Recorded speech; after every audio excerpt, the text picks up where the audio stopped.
বিয়ের নাম শুনলে মনটা কেমন জানি আনন্দে ভরে যায়, তাই না? ঘরে ঘরে সাজগোজ, ব্যস্ততা, হাসি সব মিলিয়ে এক অন্যরকম খুশির গন্ধ ছড়িয়ে পড়ে। আর আমি ঠিক সেই প্রস্তুতির মধ্যে আজ ঘর গুছিয়ে ব্যাগ প্যাকিং করে রওনা দিলাম বিয়ে বাড়ির পথে। কিন্তু জানো, প্রতিটা ছোট ছোট প্রস্তুতির মধ্যে কত স্মৃতি লুকিয়ে থাকে। আজ সেগুলোই তোমাদের সাথে ভাগ করে নেব। আসসালামু আলাইকুম, কেমন আছো তোমরা সবাই? নতুন একটি ব্লগে তোমাদের সবাইকে স্বাগত জানাই। আশা করছি তোমরা সবাই অনেক ভালো আছো। আলহামদুলিল্লাহ, আমরাও অনেক ভালো আছি। তোমাদের সবার জন্য নিয়ে চলে এলাম আর একটা নতুন ব্লগ।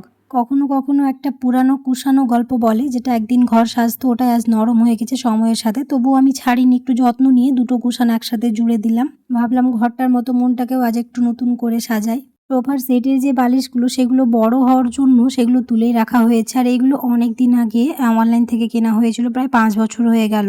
এখন দেখছি একটুখানি নরম হয়ে গেছে, তো আর সুন্দর করে রাখা যায় না, মানে ভালো করে রাখলেও কেমন জানি নুয়ে পড়ে যায়।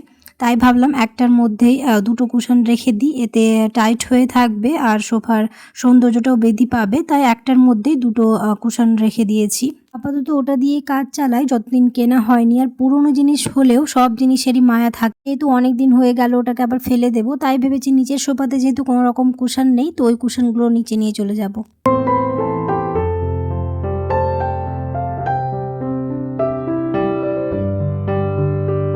তারপর শুরু হলো ব্যাগ গুছানো, বিয়ে বাড়ি যাবো বলে কাপড়গুলো সব এক জায়গায় রেডি করে রেখেছিলাম। ভেবেছিলাম যে যাওয়ার কিছুক্ষণ আগে শুধু ট্রলিতে ভরে নিয়েই চলে যাব। তো এখন শুরু হয়ে গেছে গুছানোর পালা। আর শাড়ির মধ্যে সব ব্লাউজ সায়া একেবারে রেখে দিয়েছি। এতে করে কি হয়, যখন বের করে নিই কোনো রকম ঝামেলা হয় না। শাড়ির সঙ্গে সায়া ব্লাউজ একসাথে থাকলে খুব ইজিলি বের করে নিই, তো প্রত্যেকবারই এরকম করা হয়।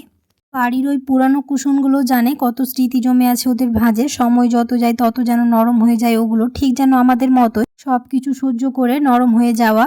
আজ সকালে ঠিক করলাম ওই পুরনো কুশনগুলো আর এভাবে ছেড়ে দেওয়া যায় না, তাই দুটো কুশনকে একসাথে জুড়ে টাইট করে দিলাম। ভাবলাম এইভাবে রাখলে ঘরটাও একটু গুছিয়ে সুন্দর দেখাবে। ঘর সাজানো মানে শুধু জিনিস ঠিকঠাক রাখা নয়, মনটাকেও একটু সাজানো। প্রতিবার ব্যাগ প্যাকিংয়ের মধ্যে একটা আলাদাই উচ্ছ্বাস থাকে, কি পরবো কি নিয়ে যাব সব কিছু তো একটু করে উৎসবের গন্ধ।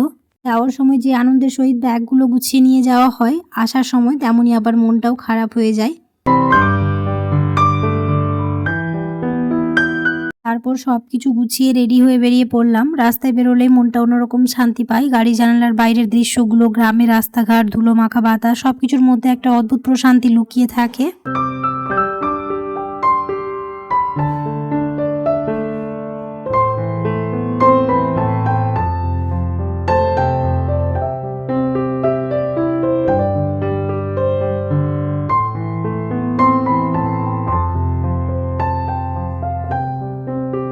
তারপর চলে গেলাম হচ্ছে গাড়িকে খাওয়াতে মানে গাড়ির তেল ভরতে। যেহেতু আমরাও মজা করব, আমরাও ভালো মন্দ কিছু খাবো, তেমনই গাড়িকেও তো খাওয়াতে হবে, না হলে আমাদের কি করে নিয়ে যাবে। তারপর ওখানে তেল ভরে আবার রওনা দিলাম হচ্ছে যাওয়ার জন্য।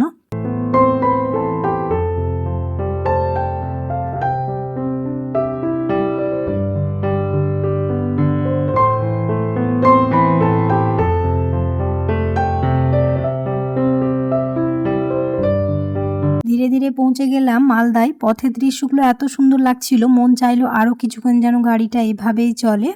তারপর চলে গেলাম হচ্ছে শ্রীলেদার্সে। বিয়ের আগে নতুন জুতো কেনা না হলে যেন কিছু সম্পূর্ণ হয় না। আমরা তো নতুন জুতো কিনেছি, কিন্তু আমার বাবা আর মুস্কানের নতুন জুতো কেনা হয়নি, তার জন্য শ্রীলেদার্স চলে গেছিলাম। ওখান থেকে 2 জোড়া জুতো কিনে তারপরে আবার বিয়ে বাড়ির জন্য রওনা দিয়েছিলাম। আর যেহেতু আমরা সকালবেলার দিকেই লাঞ্চ করে নিয়েছিলাম, তার জন্য একটু খিদে খিদে পাচ্ছিল, তো ওই তো নিয়ে নিয়েছিলাম হচ্ছে এগরোল। ওটা এনজয় করতে করতে তারপর পৌঁছে গেছিলাম হচ্ছে বিয়ে বাড়ি।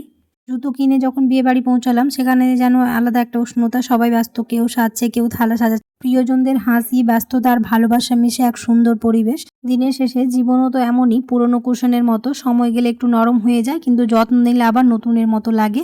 আজকের দিনটা শেষ করলাম এক অদ্ভুত তৃপ্তি নিয়ে, ঘরটা গুছিয়ে মনটা শান্ত আর ভালোবাসা ভরা কিছু মুহূর্ত বুকে নিয়ে। প্রতিদিনের মতো আবারও স্মৃতিচারণ করে, যারা এখনও আমার চ্যানেলটিকে সাবস্ক্রাইব করনি অবশ্যই সাবস্ক্রাইব করে দিও। তার সাথে পাশে থাকা বেল আইকনটাকে প্রেস করতে একদমই ভুলো না। আর যারা অলরেডি এই কাজটি করে রেখেছো তাদেরকে অসংখ্য ধন্যবাদ। হলুদের থালা সাজানো হচ্ছিল যত্ন করে, যেন রং, ফুল আর মিষ্টির গন্ধে মিশে যাচ্ছে সম্পর্কের বন্ধন। সেই মুহূর্তে মনে হলো বিয়ে বাড়ির আসল আনন্দটা হয়তো এই ছোট ছোট প্রস্তুতিতেই লুকিয়ে থাকে। যাই হোক, আজ এখান থেকে বিদায় নিয়ে নিচ্ছি। দেখা হবে খুব শীঘ্রই পরে এক নতুন ব্লগে। সবাই খুব ভালো থাকবে, সুস্থ থাকবে, সাবধানে থাকবে। আল্লাহ হাফেজ। আর কোন পার্টটা ভালো লেগেছে অবশ্যই আমাকে কমেন্ট সেকশনে জানিও।